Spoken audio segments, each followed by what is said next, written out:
I can relate to the person we're going to be reading about in the scripture. Short. Please join me in the scripture reading today. We're looking at Luke chapter 19, verses 1 through 10. You can find that on page 5 of your bulletin. He entered Jericho and was passing through it. A man was there named Zacchaeus. He was a chief tax collector and was rich. He was trying to see who Jesus was, but on account of the crowd, he could not because he was short in stature. Excuse me. So he ran ahead and climbed a sycamore tree to see him because he was going to pass that way. When Jesus came to the place, he looked up and said to him, "Zacchaeus, hurry and come down, for I must stay at your house today." So he hurried down and was happy to welcome him. All who saw it began to grumble and said, "He has gone to be the guest of one who is a sinner."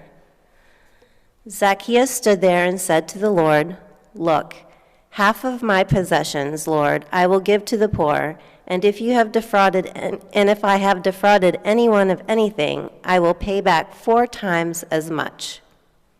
Then Jesus said to him, "Today salvation has come to this house, because he too is a son of Abraham. For the Son of Man came to seek out and to save the lost." Thus ends the reading.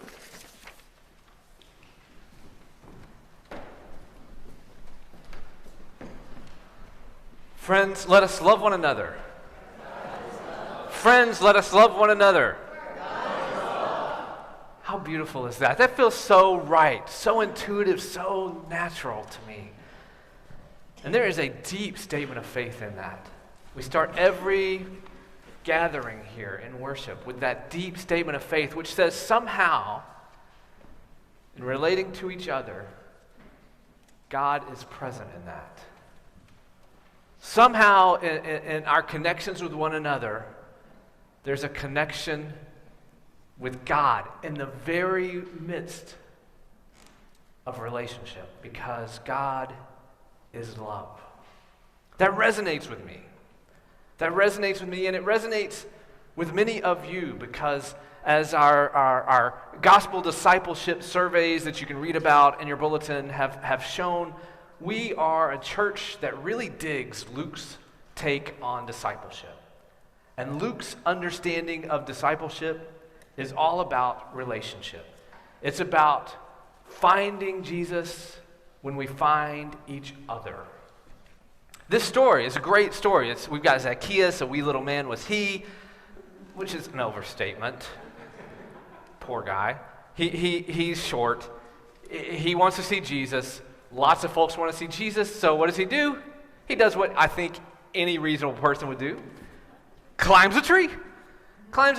And Jesus saunters on by and sees him and says, "Hey, Zacchaeus, come down. I'm staying at your place today." And Zacchaeus comes down and then says, "Hey, I will give half of my possessions to the poor, and if I've cheated anybody out of anything, I'll give them 4 times as much." And Jesus says, "Oh," and then Jesus says, "I'm eating with you," and what do the crowd say? They begin to grumble. Who is this Jesus who's eating with sinners?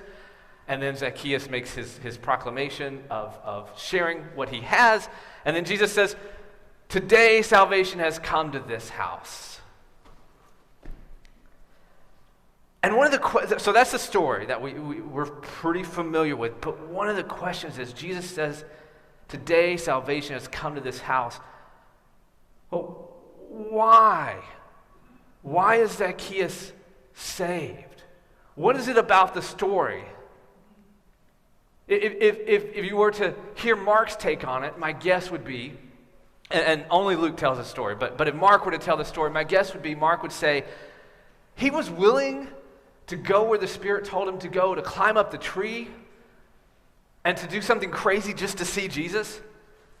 Matthew would say, I'm pretty sure about this, Matthew's version would say, Zacchaeus was willing to give away, he wasn't willing, he promised to give away half of his stuff. He promised to make good on any errors or any sins he had made. it was that action that had saved Zacchaeus. But with Luke, what is it that saves Zacchaeus? Being seen. Being seen. I see you. Come down. We're going to spend time together. Jesus' connection with Zacchaeus isn't dependent on anything except Jesus' willingness to spend time with Zacchaeus. And there's always action involved. I think I misspoke a couple of weeks ago. It was really helpful to get some feedback from folks.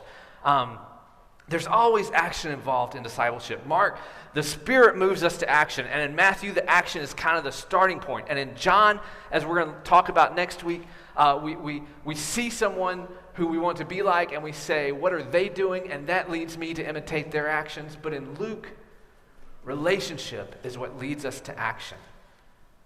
And we're all pretty familiar with this. Anybody like driving strangers around town, picking them up, dropping them off just for fun, no money involved, just picking up strangers? Anybody do that in their spare time? Right? No? Okay, but if your niece asks you to take her to a soccer game, if a friend asks you to drop them off at the airport, we do those things, right? Relationship pushes us to actions. That's the way that we navigate this world. And Luke folks see God in relationships. As Michelle J. Morris points out, for Luke folks, it's not saying, well, what we'll do is we'll be together with the people and then we'll do the mission. For Luke folks, the people are the mission. The people are the mission. Staying with you, eating with you, getting to know you, getting to understand how you see the world. Seeing God in you. And as a church, most of us pretty high on Luke. As a church overall, the results, we've had about 65, 70 folks share their results from the Gospel Discipleship Survey. And Luke is the one that's most common in this church. Now the others are there as well. If we're a 10 on Luke, then we're kind of a 7 on Matthew and Mark, and we're a 3 on John. And next week I'm going to talk about why those John folks are so important to us, the gift that John folks bring us. But today is about Luke, and I think there is a unique opportunity and a desperate need for the gifts that this church has to offer. Last week, I read an article in the New York Times by David French. It came out Sunday morning, and it kind of threw me off because I made the mistake of reading it right before church. And it's, what if kids are sad and stressed because their parents are? And he points out things that I pointed out multiple times, which is our kids aren't doing very well. We're in a mental health crisis with kids. They're depressed, they're anxious, they're not doing so well. But the thing he pointed out that I hadn't really thought about is that it turns out adults aren't doing so well either. That the numbers are, in terms of depression and anxiety, are about as bad for adults as they are for kids. And when it comes to something called deaths of despair include things like self-harm, self-poisoning, so drugs or alcohol. There's another piece in there, but you get the idea that I can't remember right now. You get the idea that deaths of despair are essentially cirrhosis, deaths that are a result of our trying to self-medicate ourselves into happiness or just giving up. And from 1970 to 2000, deaths of despair were pretty much constant in this country, but in the last 20 years, they have doubled. And for teens, they've stayed pretty much the same. It's not the teens that have experienced the majority of these. It is actually middle-aged white folks that rates of deaths of despair has skyrocketed for. And most of that is in self-poisoning. Most of that is in drug overdoses and in cirrhosis and ways in which we are increasingly relying on substances. In fact, middle-aged white folks are the only group in the first world over the last 20 years whose overall mortality has declined. By which I mean the overall mortality rate has increased. Things have gotten worse for that group. As for why, I don't know. I think reasonable people can disagree on a lot of things, probably economic, social, political, religious reasons, but I do know some of the symptoms, and so do you, that we are growing into a culture. Many of us participate in groups that are defined not by what we are for, but by who we hate. Contempt toward other people is righteousness in much of our world today. Rob Voyle, I've mentioned this before, our author Rob Voyle has said, alienation is humanity's core injury. Alienation is humanity's core injury. That's one of the most profound theological statements I've ever heard. Our creation myths support that, right? We have two creation myths, and they both of them start. It's really important, I think, to remember where both of them start. That God created the world. And what is the world? The world is good. The world is beautiful. And to top it all off, after God creates the birds and the ferns and the oceans and the mosquito, I don't know why God created the mosquitoes, but the honeybees and the flowers and the music. After God creates all that, you know what God's masterpiece is? It's you, Kira. It's you, Elaine.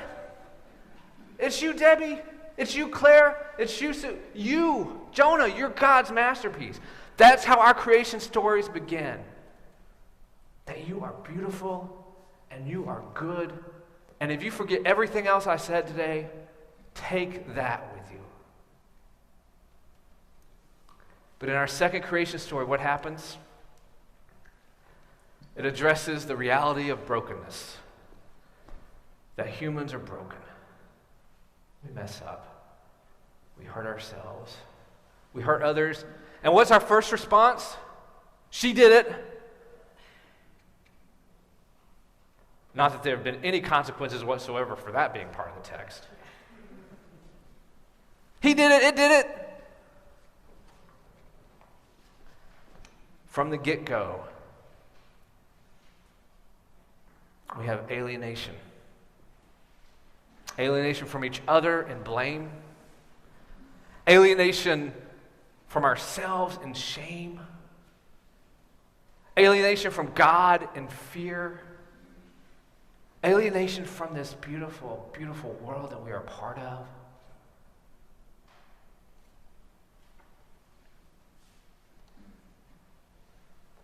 Luke churches have this incredible gift of healing. Luke's a physician. If alienation is humanity's core injury, Luke's churches have a tremendous gift of healing those who are suffering from this injury.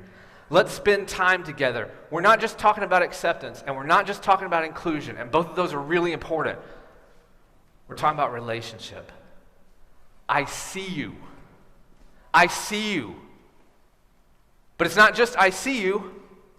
What does Jesus say next?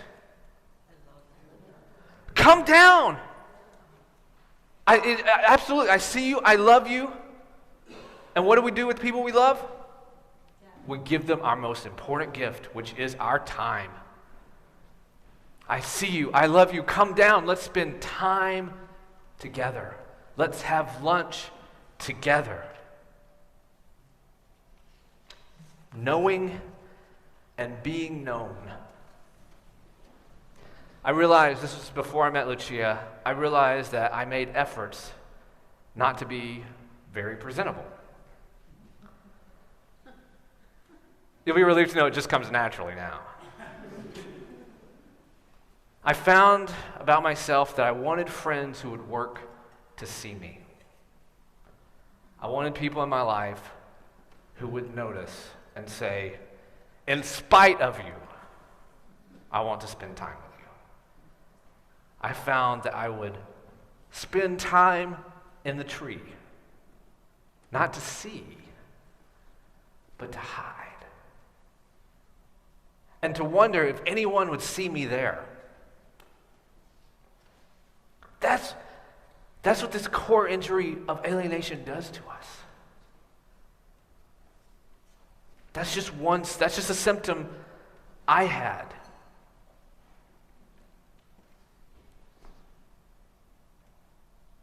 First Corinthians 13, the chapter that we're familiar with because we hear it in weddings. Love is patient, love is kind.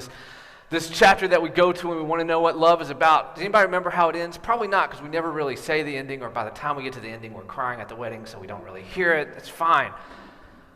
But the ending is talking about at the end, right now there's faith, hope, and love, but at the end, all there will be is love. And Paul says, for now we see through a mirror dimly, but then we will see face to face. Now I know only in part, then I will know fully, even as I am fully known. That's how the chapter on love ends. I am fully known by God. That's what God looks like. To know and to be known. And Luke folks have this gift. It's an alchemy of taking time and turning it into touching God. Turning it into healing. And our world needs this gift, my friends. This beautiful world and the beautiful people who are in this world, people who have been left out, or people who have done the leaving out, people who have been exploited, or even people who have done the exploiting, those of us who are hurt, and those of us who are hurt so bad we're hurting others. We need this gift. Perhaps it is for such a time as this that Luke churches were made. And I'm not suggesting that Luke churches should replace Braver Angels. I've talked about Braver Angels here before. It's this incredible organization that gets people who are very, very polarized together to talk. I'm not suggesting that, because I'm not suggesting that we bring in Proud Boys or anti-Semitic groups and that we all kumbaya. No, I'm not suggesting that we take our most vulnerable people and ask them to spend every moment in their safe place exhausting themselves to try to somehow love others into righteousness. All I'm wondering, can we broaden the circle a little bit? Can we say, hey, I see you.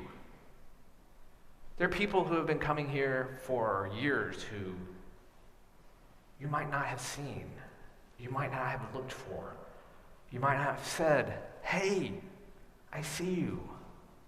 Could we spend some time together? Because the irony is that the very same gifts that are Luke's strengths are also the exact same things that can undermine Luke and discipleship. Luke folks love spending time together. We're really good at it. We form tight relationships. And those are really powerful. They are powerful if you're in them. And if you're on the outside, they're also really powerful and really hard to break in. And some folks know how to join those relationships. Some folks get church, and they come from Lucan churches, and they're Luke folks, and they're really good at getting themselves involved in things and finding out what's going on and being part of that. And so we can say, see, Joe and Betty joined, and they did this, and they did that, and nobody asked, well, what about Bob and Judith and Brett? And if we were to say, what about them? Sometimes I worry that our response would be the modern day equivalent of, well, they were up in a tree.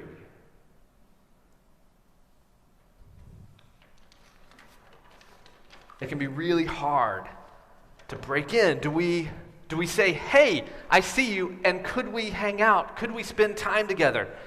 And there's a real common mistake. I've made it. I'm an expert on this mistake.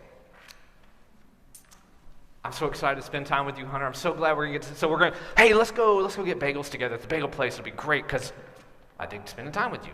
See, when you sit in the front row, you become my best friend. That's how this works. And you like And you like bagels. Oh, Andrew is also in the front row. I love spending time with you. Let's go. I want to have bagels with you too, but now I got to choose which one I'm going to spend my time with. How will I resolve this dilemma? Oh, Hunter, hey, I noticed Andrea really isn't hooked into the church that much. So I was thinking, actually, she seems really cool. I was thinking maybe you and I could go get bagels with Andrea. Andrea, you want to go get bagels with me and Hunter? It'd be great. Luke folks can really do this well. Soup and bread. Hey, will you sit with me? Somebody you don't know saying, hey, I got a seat for you. Will you sit with me?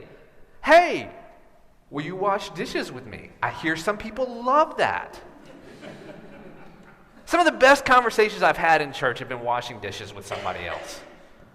Will you go help me do this?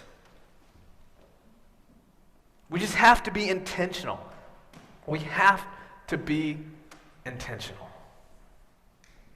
The thing about Luke relationships are so powerful and so holy. Sometimes they can be cliquish, let's just be honest. Sometimes Luke folks can form cliques. But sometimes, if you're on the outside of those, it can feel like a clique even when it's not. Even when it's not. Because if everybody knows something that you don't know, or if two people know something you don't know, and you hear it, it feels like everybody knows something you don't know. Right? Even things that are completely not cliquish, just failures of communication, can feel that way. So Luke folks have to be really intentional. Really intentional. So the first challenge for Luke folks is widening the circle, spreading our time more broadly, being intentional, which doesn't mean not spending time with the people that I've already formed relationships with, but it means figuring out ways to be creative, to broaden that circle and spend my time with more folks. But the second one I think is the one that I think can be maybe even more troubling. Did you hear what happened when Jesus invited Zacchaeus down to spend time with him? When Jesus made the Luke move, what was the first thing that happened? Grumble. Some people say. Now, I think it's great, Adam. I think it's great for Jesus to hang out with Zacchaeus. But some people in the church are saying that maybe he shouldn't. So I'm not sure it's a good idea.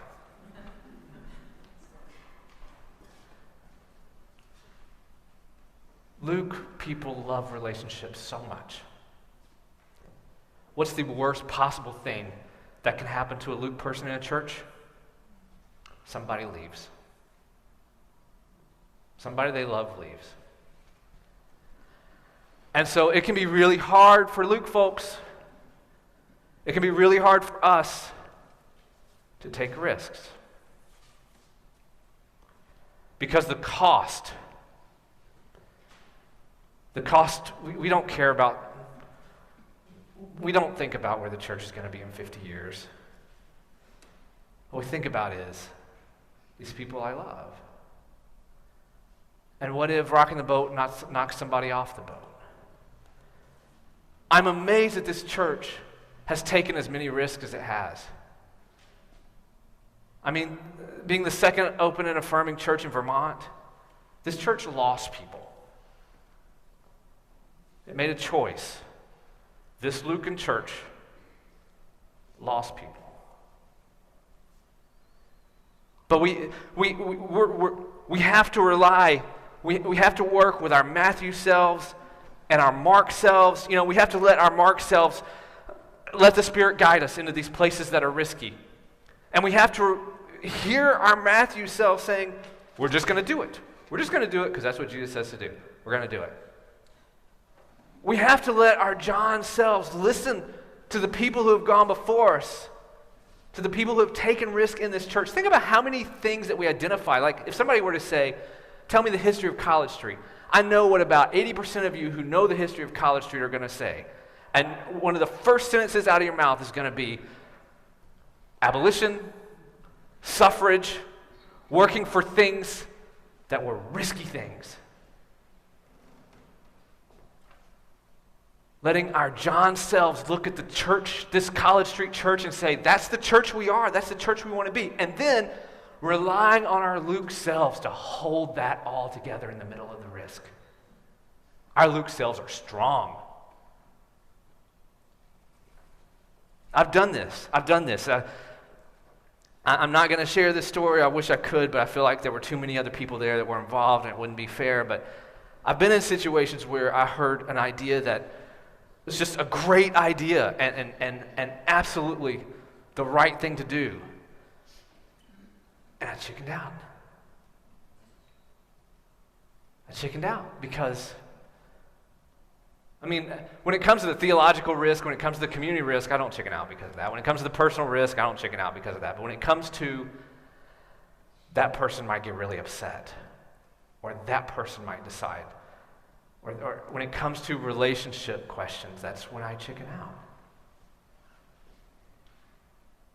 We have to trust our Lukeness. And I mention these reasons that our Lukeness, that can get in its own way, because to bring us back around, the gift that God has given this church is so incredibly powerful. And friends, you may not have noticed, but boy, relationships in this particular moment in time are not doing great. They're not founded in self-sacrificial love. A lot of them, the relationships, the organizations that we're a part of, they're not inviting us to be our best selves. They're not inviting us to find ways to promote healing and life around. We have a gift. We have an opportunity. God has called us. There's some forums. I'm on several social media forums that are from folks who have been hurt by Christianity. Mostly young folks. And they're so desperately wanting to be connected with Christianity. But what they think they know, or what they have learned from churches, is hurt and pain. And when I say to them, I see you, I'm a pastor, I see you, do you want to talk? Do you want to have a conversation? It matters so very much. What you have changes lives. Starting with your own. Thanks be to God. Amen.